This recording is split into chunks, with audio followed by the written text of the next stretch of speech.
মৃত্যুর কথা কে স্মরণ করে এখন? মানুষ তো চলাফেরা করে এমন ভাবে যে কোনোদিন মরবেই না। কে স্মরণ করে? যে টেবিলের তল দিয়ে ঘুষ নিচ্ছে ও স্মরণ করে মৌতের কথা? যে মেয়েটা বোরখা পরে যে ডেটিং করে বেড়াচ্ছে, জেনা করে বেড়াচ্ছে, ও কি মৃত্যুর কথা স্মরণ করে?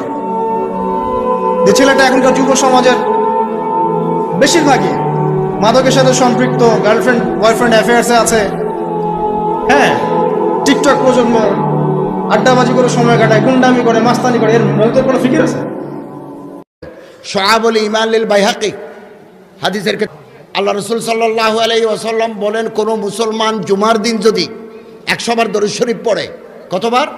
100 বার, আপনার 100টা মনের আরজু, দিলের আশা আল্লাহ পূরণ করে দিবেন। যে কোনো দরুদ শরীফ, কোরআন শরীফে আছে, হাদিস শরীফে আছে, এরকম 100টা দরুদ শরীফ যদি আপনি পড়েন, আপনার মনের আশা, দিলের আরজু 100টা আল্লাহ পূরণ করে দিবেন। 30টা দুনিয়াতে দিবেন, 70টা আখিরাতে দিবেন। হযরত আলী রাদিয়াল্লাহু তাআলা আনহু বলেন, যারা জুমার দিন, এই তো জুমা, আজকে বুধবার, কালকে পরশু শুক্রবার, জুমার দিন 100 বার দরুদ শরীফ পড়ে, আলী রাদিয়াল্লাহু তাআলা আনহু বলেন, কিয়ামতের দিন চেহারা দিয়ে নূর বের হবে, নূর। মানুষ জিজ্ঞাসা করবে, এদের চেহারাতে আলো বের হয় কেন? লোকেরা বলবে, ওনারা জুমার দিন দরুদ শরীফ পড়তেন।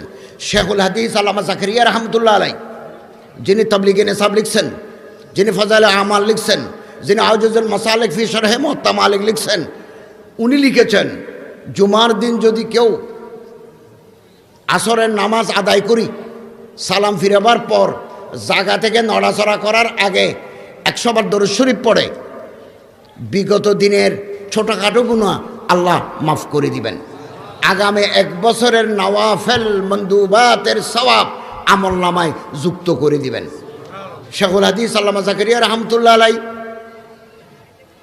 একটা দরুদ শরীফ ওখানে লিখে দিয়েছেন, এটা আমি আপনাদের শুনাই, আমার মুখে মুখে বলুন, আল্লাহুম্মা সাল্লি আলা মুহাম্মদ আন-নবিয়্যিল উম্মি ওয়া আলা আলিহি ওয়া সাল্লিম তাসলিমা। 1 সেকেন্ড, আল্লাহুম্মা সাল্লি আলা মুহাম্মদ আন-নবিয়্যিল উম্মি ওয়া আলা আলিহি ওয়া সাল্লিম তাসলিমা। 100 বার আসরের নামাজের পরে ওই জায়গায় বসে যদি পড়ে, বিগত 1 বছরের ছোটোখাটো গুনাহ আল্লাহ মাফ করে দিবেন, আগামী 1 বছরের নওয়াফেল আমলনামায় যুক্ত করে দিবেন।